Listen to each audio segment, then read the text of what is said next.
আচ্ছা, আমরা আমাদের ক্লাসটা শুরু করলাম। আমার কথা শোনা যাচ্ছে তো? জি স্যার। ওকে। স্লাইড দেখা যায়? জি স্যার, দেখতে ওকে। পাচ্ছি। আমাদের গতদিন আমরা হলো রকের একদম বেসিক পড়ছিলাম, যে তিনটা রকের ডেফিনেশন পড়ছিলাম এবং রকগুলো কি অবস্থা, কোনটাকে কি বলে, এই ধরনের আইডিয়া নিছিলাম আর কি।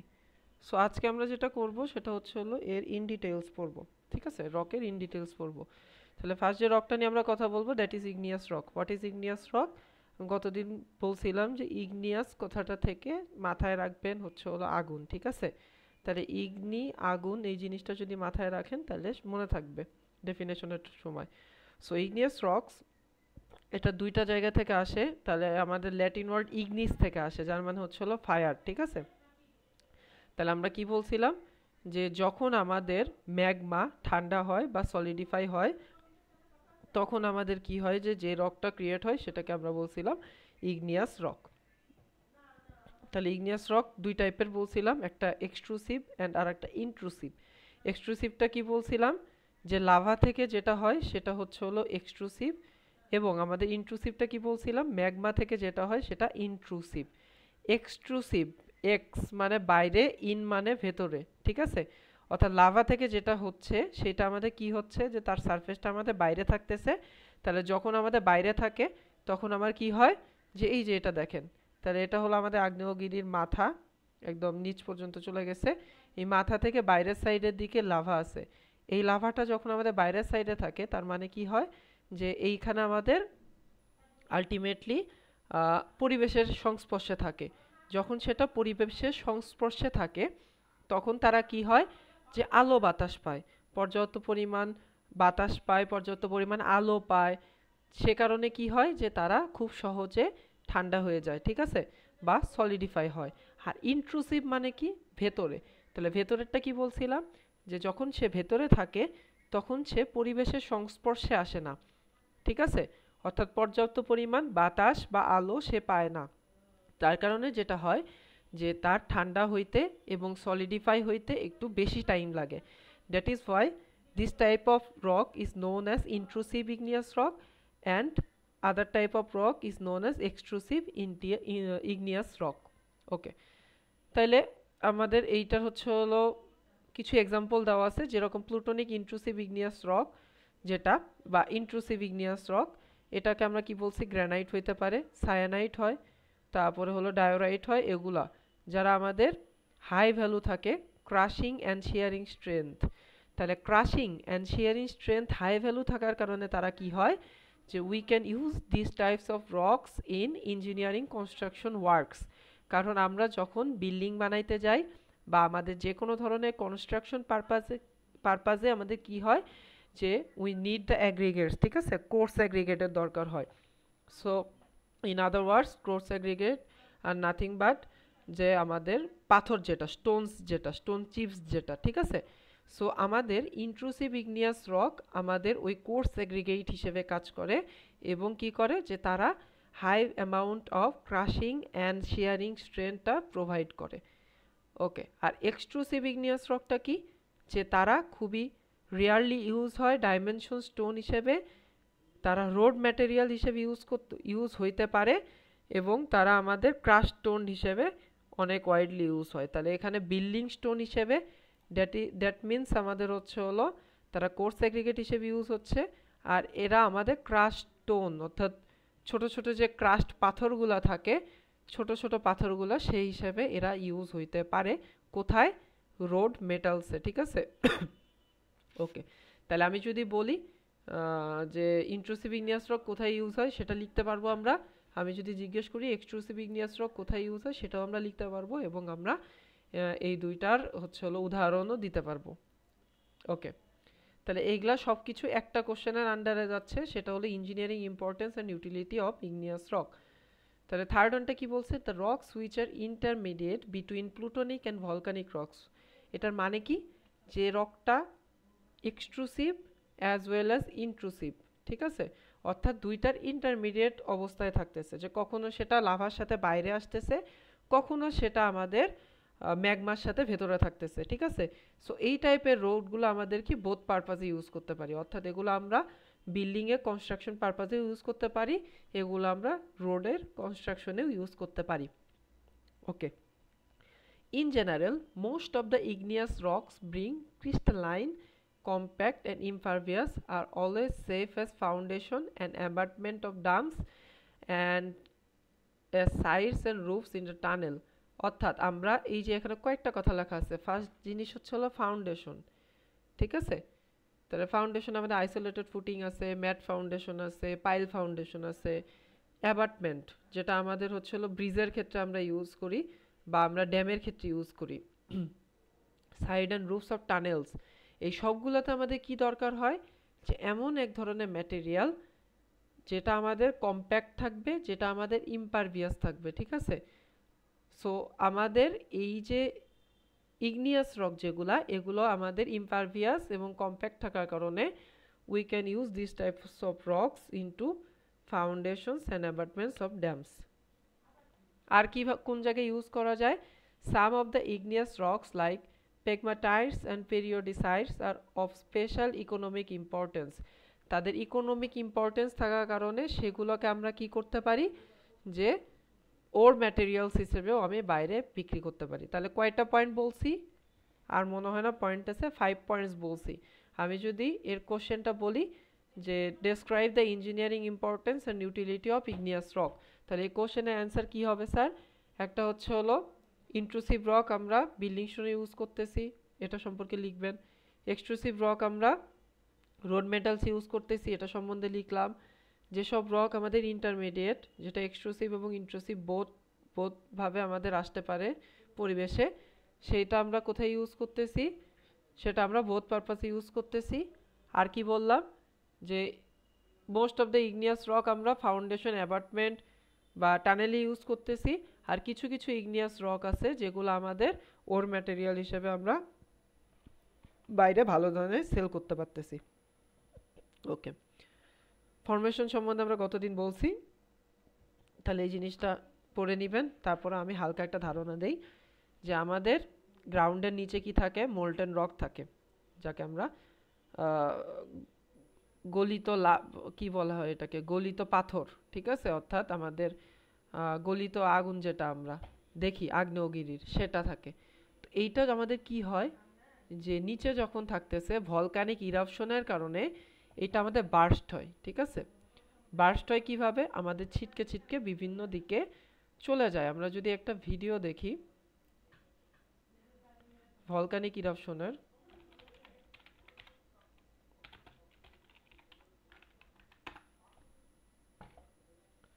তাহলে এই যে দেখি আমরা, যদি এটা এআই ভিডিও মনে হয়, আমাদের কি হচ্ছে, বার্স্ট হয়ে এখান থেকে আগুনগুলো আমার কি হচ্ছে, যে ছিটকে চলে যাচ্ছে। ছিটকে তারা কোন দিকে যায়, এর যে আশেপাশের অঞ্চলগুলো থাকে সেই আশেপাশের অঞ্চলগুলোতে গিয়ে এটা পড়ে। আমি যদি আরেকটা ভিডিও দেখি ভলকানিক ইরাপশনের, এটা রিয়েল ভিডিও, এটা একটু দেখি।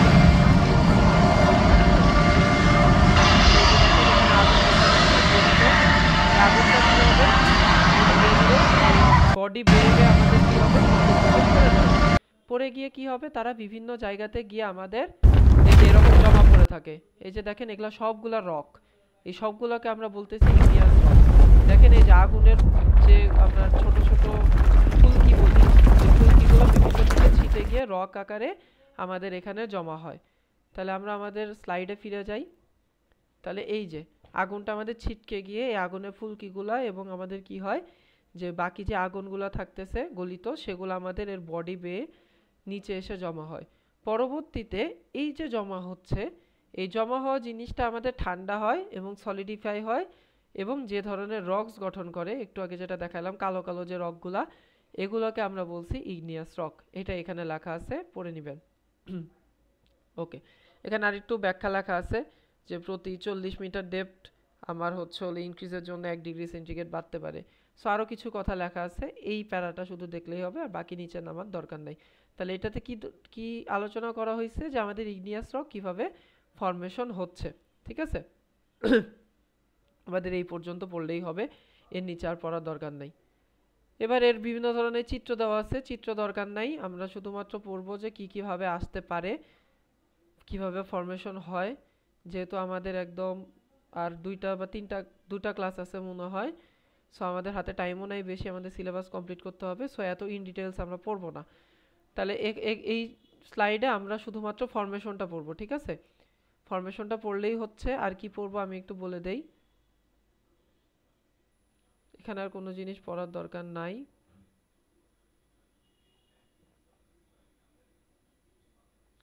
এই যে ইগনিয়াস ইন্ট্রুশনটা একটু আমরা পড়বো, যে ইগনিয়াস ইন্ট্রুশনের কোন জিনিসটা পড়বো স্যার? ইগনিয়াস ইন্ট্রুশনের এই জিনিসটা পড়বো।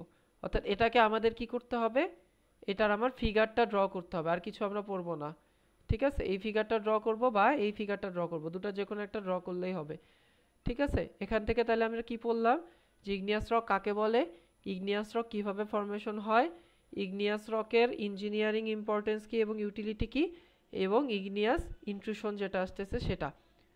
এই চারটা জিনিস পাইছি। আর কি পড়তে হবে আমাদের, এই যে ইগনিয়াস ইন্ট্রুশনের কারণে যে বডিগুলো ক্রিয়েট হয় বা আমাদের শেপগুলো ক্রিয়েট হয়, সেগুলোর আমাদের শুধুমাত্র ফিগার পড়তে হবে। তাহলে কি পড়বো আমরা? শুধুমাত্র ফিগার পড়বো, আর ফিগার বুঝানে কিছু নাই, আমি শুধু ফিগার দাগাই দিচ্ছি। তাহলে এটার ফিগার পড়বো, এই ফিগারটা পড়বো সিলের, ফ্যাকোলিথের ফিগার পড়বো, ল্যাকোলিথের ফিগার পড়বো, এই সব জিনিসগুলো এর মধ্যে আছে, দেখেন ফ্যাকোলিথ ল্যাকোলিথ সব আছে।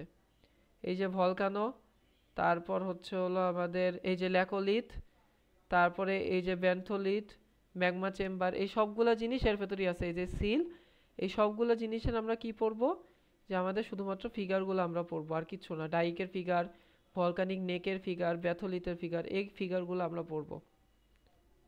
তারপরে হলো পাইরোক্লাস্টের ফিগার, এই ফিগারগুলো আমাদের পড়লেই হবে। তাহলে কি কি পড়বো এখানে বললাম, তাহলে ফার্স্টে পড়ছি হলো, না আমি এখানেই লিখে দেই, তাহলে ফার্স্টে পড়ছি হলো ডিফাইন ইগনিয়াস রক পড়ছি, আর পড়ছি হচ্ছে হলো ফরমেশন, তারপর কি পড়ছি, যে ইঞ্জিনিয়ারিং ইম্পর্টেন্স,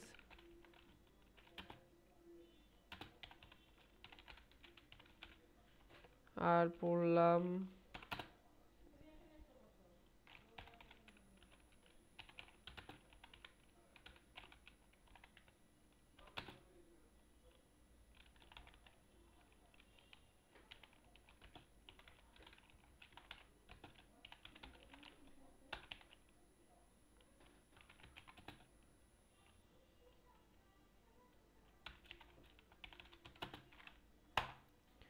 এই কয়েকটা জিনিস আমরা এই স্লাইড থেকে পড়লাম, ঠিক আছে? এর বাইরে আর কিছু পড়ার দরকার নাই।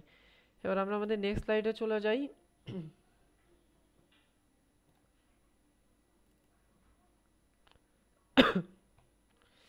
ওকে, নেক্সটটা কি, নেক্সটটা হচ্ছে হলো সেডিমেন্টারি রক। সেডিমেন্টারি রক কি বলছিলাম, যে whenever we are thinking about the sedimentary rocks, then আমাদের ফার্স্ট যে জিনিসটা মাথায় আসতে হবে সেটা হচ্ছে হলো দ্যাট ইজ সেডিমেন্ট। সেডিমেন্ট জিনিসটা কি, সেডিমেন্ট জিনিসটা হচ্ছে হলো যেটা আমাদের তলানি পড়তেছে বা জমা হচ্ছে। So what is sedimentary rock? Sedimentary rocks are the rocks which are formed by the deposition and consolidation of new sediments in layers over the pre-existing rock. অর্থাৎ suppose we have a rock here, ঠিক আছে? আমাদের এখানে একটা rock আছে already, igneous rock আছে suppose, এর ওপর আমাদের কি হচ্ছে, যে সেডিমেন্টগুলা কি হচ্ছে, এর ওপর এসে জমা হচ্ছে। তাহলে এর ওপর এসে জমা হলো, জমা হয়ে একটা সার্টেন টাইম পর্যন্ত এটা জমা হলো, জমা হওয়ার পর তারা কি করতেছে, এটার সাথে আটকে গিয়ে নতুন এক টাইপের রক গঠন করতেছে। So this new type of rock is known as sedimentary rocks. তাহলে সেডিমেন্টারি রকস কি বললাম, যে sedimentary rocks are formed by the deposition and consolidation of new sediments in layers over the pre existing rocks. অর্থাৎ কোনো একটা আগে গঠিত রক্সের ওপর যখন আমাদের সেডিমেন্টগুলো ডিপোজিশন হচ্ছে, দেন আমাদের যে রক্সটা গঠন হচ্ছে সেটা হচ্ছে হলো সেডিমেন্টারি রক্স। ওকে, তাহলে এখান থেকে আর কিছু পড়ার দরকার নাই, আমরা সেডিমেন্টারি রক্সের ডেফিনেশন পড়লাম আর ফরমেশনটা পড়বো। ফরমেশন সবগুলো রক্সেরই পড়বো। সো ফরমেশন আমাদের কি বলছে, there are 4 different stages in the formation of sedimentary rocks. They are weathering, transportation of the eroded materials, deposition of these materials and the consolidation and rock formation, ঠিক আছে? যে প্রসেসটাকে আমরা বলছি লিথিফিকেশন। তাহলে ফার্স্ট এটা কি বলছি, ওয়েদারিং, যেখানে আমাদের এক্সিস্টিং রক যেটা আসতেছে সেখানে আমাদের এক্সিস্টিং রকের ক্ষয় হইতে থাকে বা ইরোশন হইতে থাকে। What is transportation of the eroded materials, this eroded materials are transported in different parts, ঠিক আছে, অন্য আরেকটা জায়গাতে তারা ট্রান্সপোর্ট হচ্ছে, ঠিক আছে, সেটা পানির মাধ্যমে হইতে পারে, বাতাসের মাধ্যমে হইতে পারে, বা মাটির মাধ্যমে হইতে পারে, যে কোনো ওয়েতে সেটা আমাদের কি হচ্ছে, ট্রান্সপোর্ট হচ্ছে। দেন এটা যে ট্রান্সপোর্ট হচ্ছে, এটা তো একটা কি লাগতেছে, যে একটা জায়গাতে গিয়ে থাকতে হবে বা এটার একটা আশ্রয়স্থল লাগবে। So this is a deposition of this material, অর্থাৎ আমাদের এই যে ম্যাটেরিয়ালটা ট্রান্সপোর্টে হচ্ছে এইটা আমাদের কই যাচ্ছে, কোনো একটা জায়গাতে গিয়ে ডিপোজিশন হচ্ছে। And lastly consolidation, that is lithification, অর্থাৎ তারা কি হচ্ছে ওই জায়গাতে গিয়ে সিমেন্টেশনের মাধ্যমে ওই যে বডির সাথে, যে বডির উপর তারা যাচ্ছে সেখানে তারা কি হচ্ছে, যে একটা আরেকটার সাথে লেগে যাচ্ছে এবং নতুন একটা রক্স গঠন করতেছে, that is known as lithification. So আমি যদি বলি যে formation of sedimentary rocks, then আমাদের এই চারটা ফরমেশনের নাম লিখে এগুলার ব্যাখ্যা দিতে হবে, ব্যাখ্যা নিচে আছে আমি দেখাচ্ছি। সো আমাদের বেসিক যে পার্টটা, চারটা বেসিক স্টেজ নিয়ে গঠিত, দ্যাট ইজ ফার্স্ট ওয়েদারিং করতে হবে, অর্থাৎ সেখানে ইরোশন হবে। Second transportation of eroded materials, যেটুক পার্ট ইরোশন হচ্ছে সেটা আমাদের অন্য জায়গাতে ট্রান্সপোর্ট হবে। Third deposition of this material, এই ম্যাটেরিয়ালটা অন্য আরেকটা জায়গাতে ডিপোজিট হবে। And lastly consolidation and rock formation, সেখানে আমাদের কি হবে, কনসোলিডেশন হবে এবং নতুনভাবে রক ফরমেশন হবে। ওকে, সো এইটাই লেখা আছে ফরমেশন। সো আমরা এটা পড়তেছি, এটার চিত্র দরকার নাই, চিত্র জাস্ট আমাদের জন্য, রক সাইকেল আমরা অলরেডি পড়ে আসছি। সো এই যে ওয়েদারিং এর ব্যাখ্যা আছে, এখান থেকে আমরা কি পড়বো, যে কয়েকটা লাইন নিব, 2টা থেকে 3টা লাইন নিব। কি কি লাইন নিব, মেকানিক্যাল ওয়েদারিং হইতে পারে। হোয়াট ইজ মেকানিক্যাল ওয়েদারিং, আপনি মনে করেন হাতুড়ি দিয়ে কি করলেন, যে একটা পাথরে বাড়ি দিলেন, পাথরে কিছু ভেঙ্গে আমার ছোট ছোট টুকরা হইলো, ওটা ইরোশন হইলো। So this is mechanical weathering, যে হোয়েন এভার সে কোনো ফোর্সের সংস্পর্শে যাচ্ছে অর স্ট্রেসের সংস্পর্শে যাচ্ছে, then that is known as mechanical weathering. Then what is chemical weathering, chemical weathering হচ্ছে হলো আপনি এমন একটা জায়গাতে পাথর রাখছেন যেখানে প্রতি মুহূর্তে অ্যাসিডের ট্রান্সফার হচ্ছে, ঠিক আছে, অর্থাৎ ওই জায়গা দিয়ে অ্যাসিড ট্রান্সপোর্ট হচ্ছে সব সময়, বা ওর ওপর অ্যাসিড রেইন হচ্ছে। সো এটা হলো chemical Wuthering. So mechanical Wuthering এর কারণে, কেমিক্যাল ওয়েদারিং এর কারণে আমাদের ওয়েদারিং হইতে পারে। সো একটা মেকানিক্যাল ওয়েদারিং কি সেটা লিখবেন, কেমিক্যাল ওয়েদারিং কি সেটা লিখবেন, এখানে এই জিনিসটা সম্পর্কে লেখা আছে, এটা দেখে নিলেই ইজি হয়ে যাবে, সহজ জিনিস। আচ্ছা, তাহলে কেমিক্যাল ওয়েদারিং এর ভেতর কি, oxidation, hydrolysis, carbonation. Mechanical Wuthering এর ভেতর কি, এই যে ফোর্স বা অ্যাটমসফেরিক গ্যাস বা টেম্পারেচার চেঞ্জ বা রানিং ওয়াটার বা এক্সপেনশন। তাহলে এই দুটা লাইন লিখলেই হবে, যে মেকানিক্যাল ওয়েদারিং এতটুক অংশ, আর কেমিক্যালিং ওয়েদারিং এতটুক অংশ। এরপর আর ব্যাখ্যা লেখার দরকার নাই, এটা গেল আমাদের কি process, Wuthering process. What is transportation of the eroded material, একটু আগে যেটা বলছিলাম যে আমাদের বিভিন্নভাবে ম্যাটেরিয়ালটা এক জায়গা থেকে অন্য জায়গায় ট্রান্সপোর্ট হতে পারে। সো এতটুকু অংশ লিখলেই হবে, সেটা পানির মাধ্যমে হইতে পারে, বরফের মাধ্যমে হইতে পারে, বাতাসের মাধ্যমে হইতে পারে, বিভিন্ন মাধ্যমে এটা হইতে পারে। হোয়াট ইজ ডিপোজিশন, তাহলে এটা আমি কেবলই বলছি যে যে জায়গাতে আমাদের কি হয়, যে সাপোজ পানির মাধ্যমে হচ্ছে, কারণ পানিটা তো ফ্লো করতেছে, ফ্লো করে কি হচ্ছে, যে একটা সার্টেন জায়গায় গিয়ে পানির ভেলোসিটিটা আমার অটোমেটিক্যালি কমে যাচ্ছে। তাহলে ভেলোসিটি যে জায়গাতে কমে যাচ্ছে সেই জায়গাতে আমাদের ম্যাটেরিয়ালসটা কি হচ্ছে, ডিপোজিশন হচ্ছে। So that is deposition of this material, ম্যাটেরিয়ালটা আমার তলানি পড়তেছে। অ্যান্ড ফাইনালি আমাদের কনসলিডেশন, যেটা দুইভাবে হইতে পারে, the first one is the compaction, second one is the cementation. So এতটুকু লিখলেই হবে, ঠিক আছে। তাহলে কি বললাম, যে describe the formation of sedimentary rocks, বা আমরা কি লিখতে পারি, যে how the sedimentary rocks are formed. এটা যদি লিখি তাহলে আমাদের ওয়েদারিং, তারপর হচ্ছে হলো ট্রান্সপোর্টেশন, ডিপোজিশন এবং লিথিফিকেশন, এই চারটা লিখে এই চারটার এই যে যতটুকু অংশ দাগাই দিলাম, এতটুক এটা হলো ওয়েদারিংয়ের ভেতর, এতটুকু হচ্ছে হলো ট্রান্সপোর্টেশনের ভেতর, এতটুক ডিপোজিশনের ভেতর এবং এতটুক লিথিফিকেশনের ভেতর, এতটুকু অংশ লিখলেই আমার হয়ে যাবে। ক্লাসিফিকেশনের দিকে আমরা যাব না, ক্লাসিফিকেশন আমাদের দরকার নাই, আমরা অলরেডি অনেক কিছু পড়ে ফেলছি। তাহলে এখানে আমরা কি পড়ছি,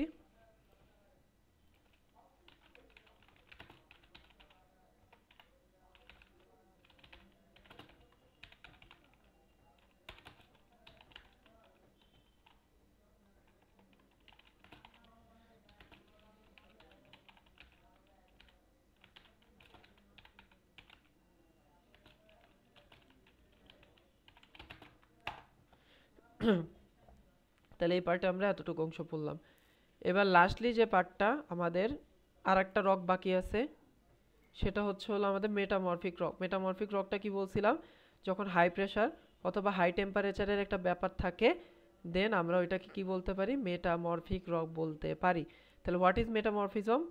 মেটামরফিজম হচ্ছে হলো কোনো একটা প্রি এক্সিস্টিং রক, সাপোজ আমাদের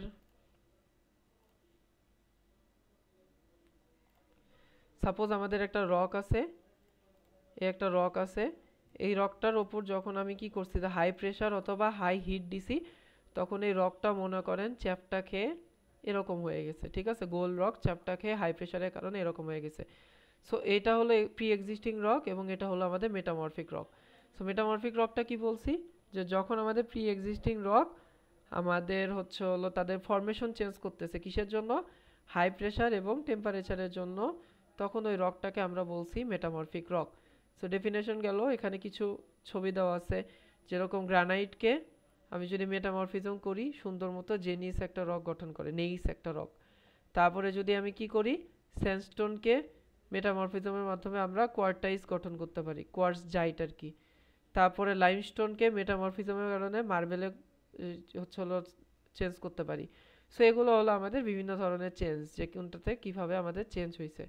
সো মেটামরফিজম জিনিসটা কি, মেটামরফিজম হচ্ছে হলো যেখানে চেঞ্জ ইন ফর্ম, অর্থাৎ আমাদের কোনো একটা ম্যাটেরিয়ালের বা কোনো একটা রকের যখন টেক্সচারালি, স্ট্রাকচারালি এবং মিনারোলজিক্যালি আমি যখন কোনো চেঞ্জ করতেছি হিট, হাই প্রেশার এবং হট কেমিক্যালি অ্যাক্টিভ ফ্লুইডসের মাধ্যমে, then we can say that the process is known as metamorphism.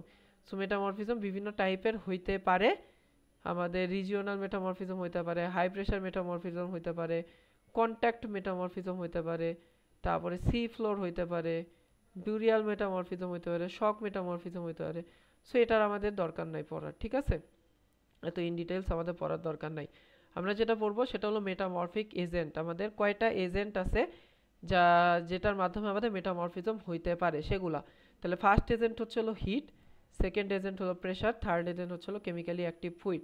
তাহলে হিটের কারণে কি হচ্ছে, যে আমাদের যখন হাই হিট হচ্ছে তখন আমাদের চেঞ্জ হয়ে যাচ্ছে, অর্থাৎ যখন আমি টেম্পারেচার অনেক বেশি করতেছি তখন আমাদের কি হচ্ছে, যে আমাদের ওর শেপ চেঞ্জ হচ্ছে। প্রেশারে কি বললাম, যখন আমাদের দুই টাইপের প্রেশার হতে পারে, একটা ইউনিফর্ম আর একটা ডিরেক্ট। ডিরেক্ট কোনটা স্যার, আমার এটা আছে, এর ওপর আমি ইউনিফর্মলি প্রেশার দিচ্ছি, সব জায়গাতে সমান প্রেশার দিচ্ছি, এটা হলো ইউনিফর্ম প্রেশার। আর আমার একটা প্রেশার আছে, এর ওপর আমি সরাসরি প্রেশার দিচ্ছি, এটা হলো direct pressure. So direct pressure বা ইউনিফর্ম প্রেশারের মাধ্যমে আমরা যখন কোনো রককে ডিফারেন্ট শেপ দিচ্ছি, দেন আমরা বলতে পারি যে ওইটা হচ্ছে হলো প্রেশার, ওইখানে মেটামরফিক এজেন্ট হিসেবে কাজ করবে। ওকে, এগুলার ব্যাখ্যা আছে, এত ব্যাখ্যা পড়ার দরকার নেই, 2 থেকে 3 লাইন লিখলেই হবে। কেমিক্যালি অ্যাক্টিভ ফ্লুইড কি, একটু আগেও বলছিলাম যে সাপোজ আমি অ্যাসিডের মধ্যে কোনো জিনিসকে ডুবায় রাখছি বা আমি ক্ষারের মধ্যে কোনো জিনিসকে ডুবায় রাখছি, তখন যেটা হবে যে ওর ক্ষয় হয়ে হয়ে ও একটা ডিফারেন্ট, ওর কেমিক্যাল একটা ডিফারেন্ট হচ্ছে হলো বিহেভিয়ার ক্রিয়েট হবে। সো এটা হচ্ছে হলো কেমিক্যালি অ্যাক্টিভ ফ্লুইডের কারণে আমাদের যেটা হচ্ছে। তাহলে এখানে আমরা কয়টা জিনিস পড়লাম, 3টা জিনিস পড়ছি, ঠিক আছে। একটা হচ্ছে হলো ডিফাইন মেটামরফিক রক্স, তারপরে ডিফাইন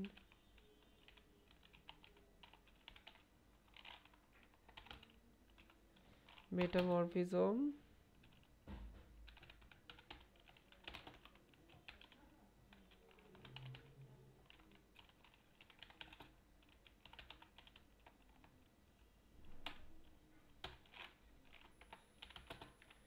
ঠিক আছে। তাহলে এই 3টা জিনিস নিয়ে আমরা পড়ছি হচ্ছে হলো আমাদের কোথায় মেটামরফিকে। তাহলে আমরা ইন টোটাল এই কয়েকটা জিনিস নিয়ে পড়লাম।